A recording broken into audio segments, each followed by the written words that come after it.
Hello बच्चों, कैसे आप सब। आज मैं आपको linear equation which two variable के बारे में बता रहा हूँ। ठीक है, आपने सिंगल वेरिएबल के बारे में पढ़ा है। सिंगल वेरिएबल क्या होते हैं? जैसे ये कोई लीनियर इक्वेशन है x+1 = 0। ठीक है, ये तो कांस्टेंट कहलाता है, ये वेरिएबल है ना। जैसे यहाँ पे मान लो ये linear equation which one variable के साथ है। ठीक है, अगर मान लो 2x+3 = 0, तो ये कांस्टेंट है 2 और 3, ये वेरिएबल है।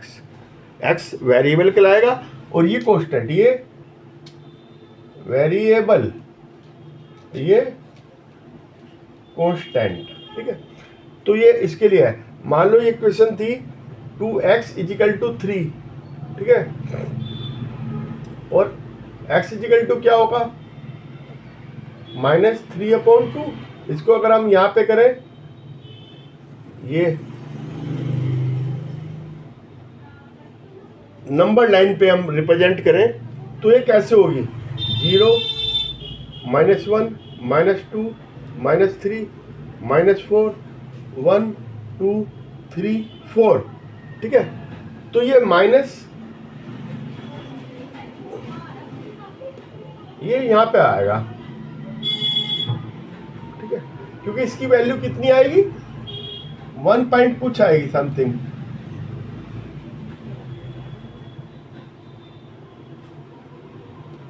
-1.5 आएगी, तो यहाँ पे आएगा। ठीक है, ये आएगा -3/2, ये यहाँ पे 3/2 आएगा। ठीक है, और इसकी एक और खासियत है, हम अगर दोनों तरफ इक्वेशन के ऐड करें या और सब्ट्रैक्ट करें, तो उस पर कोई फर्क नहीं पड़ता। ठीक है, ये क्वेश्चन है x+2 = 5। इधर भी हमने x+2+3 = x+2+3 इधर भी ऐड कर दिया, इधर भी ऐड कर दिया, है ना। चाहे हमने इसे माइनस कर दिया, तब भी इस पर कोई फर्क नहीं पड़ेगा। और x+2 = 0, है ना, इसको हमने मल्टीप्लाई बाई 6 कर दिया, तब भी इसमें कोई फर्क नहीं पड़ेगा, है ना। दोनों तरफ अगर हम मल्टीप्लाई बोथ साइड करें और डिवाइड भी बोथ साइड करें, तो पर नॉन जीरो नंबर से करना है। ठीक है, x = 5 है, तो इधर भी हमने 2 से डिवाइड कर दिया, इधर भी कर दिया, कोई फर्क नहीं पड़ा। और x+1 = 6, है ना, इधर भी 2 से मल्टीप्लाई कर दिया, इधर भी 2 से कर दिया, तो कोई फर्क नहीं पड़ा। ठीक है, अब मान लो कि है कि दो प्लेयर हैं। ठीक है, एक ने, दोनों ने मिलके अगर इक्वेशन बनानी है, एक को x मान लिया फर्स्ट और दूसरे को y मान लिया सेकंड, दोनों ने मिलके अगर इतने रन्स बनाए हैं, तो इक्वेशन बनी x + y = 180। x first player, y second player. ठीक है, इस तरह से हम बना सकते हैं। ठीक है, अब ये 1+, अब ये मैं 2 टर्म्स की बता रहा हूँ आपको। ये तो 1 टर्म की थी ना, x ही था इसमें बस, अब 2 टर्म है, x भी होगा y भी होगा, है ना। 2 वेरिएबल, है ना, linear equation, 2 variable linear equation 1.2, है ना, x + 3y = 5, ये 5x + 5v = 9, 3 equal to under root 2x minus 7y। ये सारी क्वेश्चन 2 वेरिएबल की है, एक वेरिएबल ये रहा, एक वेरिएबल ये रहा, एक वेरिएबल ये रहा, एक वेरिएबल ये रहा। ये कांस्टेंट है,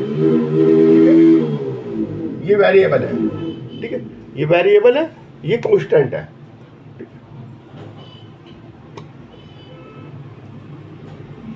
अब हम इन्हें रिप्रेजेंट कैसे कर सकते हैं? इसको हमने लिखना है 1.2x प्लस 3y, इसको 5 को भी इधर लेंगे, माइनस 5 इजिकल टू 0। इसको कैसे लिखना है? Pi x plus 5y minus 9 equal to 0। इस तरह से लिख सकते हैं, इसको इधर ले आएंगे, ठीक है। अभी एग्जाम्पल है, मैं आपको बता रहा हूं। अब ये किस फॉर्म में लिखी गई? ax plus by plus c equal to 0। तो इसमें a क्या है? a equal to pi, b क्या है? b इजिकल टू 5, c क्या है? c इजिकल टू 9 माइनस, ठीक है। इस फॉर्म में हम लिख सकते हैं, ठीक है। अब ये है 2x plus 3y equal to 4.37। इसको लिखना है किस फॉर्म में? ax plus by plus c equal to 0, है ना। अब इसको पहले तो इधर लाओ, 2x plus 3y minus 4.37 equal to 0। a b c, a b c की वैल्यू भी आ गई, इसको इस फॉर्म में भी लिख दिया हमने, ठीक है। अब ये 2x इजिकल टू y, इसको लिखना है तो कैसे करेंगे? 2x minus y plus 0 equal to 0, ठीक है। इसमें a क्या है? a 2 है, b क्या है? b 1 है, और c क्या है? 0। इस फॉर्म में भी लिख सकते हैं हम इसको, ठीक है। अलग अलग फॉर्म में लिख सकते हैं, अलग अलग। ये x minus 4 equal to under root 3y है, इसको इधर लेंगे, x minus under root 3y minus 4 equal to 0। ये नहीं कि इधर ये है, इसको y लिख दिया, y ही रहेगा, है ना। a इजिकल टू 1 या 1 है ना, b equal to minus under root 3, c equal to minus 4, ठीक है। इससे हम इसे लिख सकते हैं,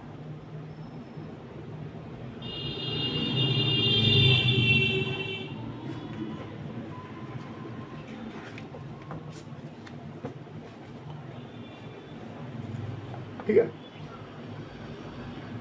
इक्वेशन मैंने आपको ये भी बता दी, इसमें ऐसे लिख सकते हैं ax plus b equal to 0 है अगर, ठीक है। ax प्लस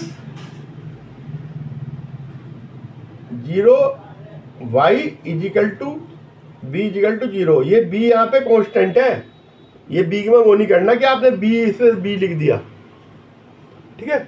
तो a क्या है?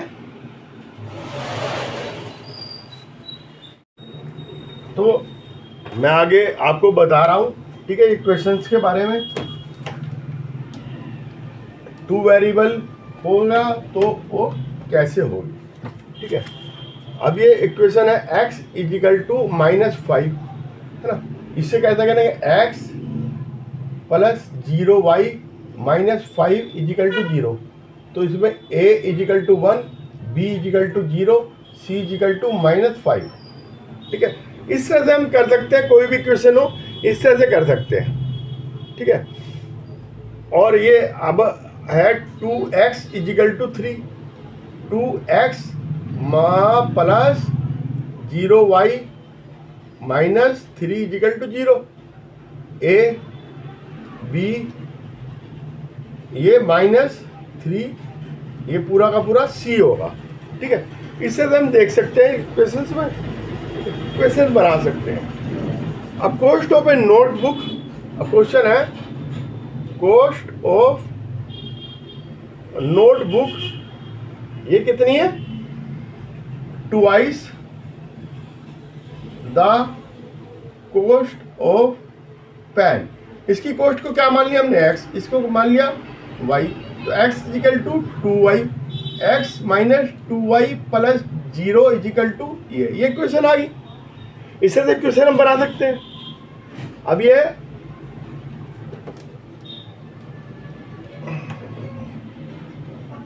To x plus 3y equal to 9.35 है ना, इसको इधर ले आए 2x plus 3y 9.35 equal to 0, a equal to 2, b equal to 3, c equal to minus 9.35।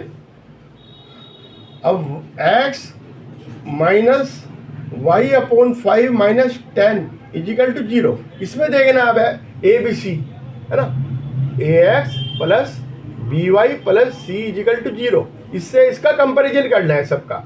अब इसका कंपैरिजन करेंगे, a इजिकल टू 1 या 1 है ना,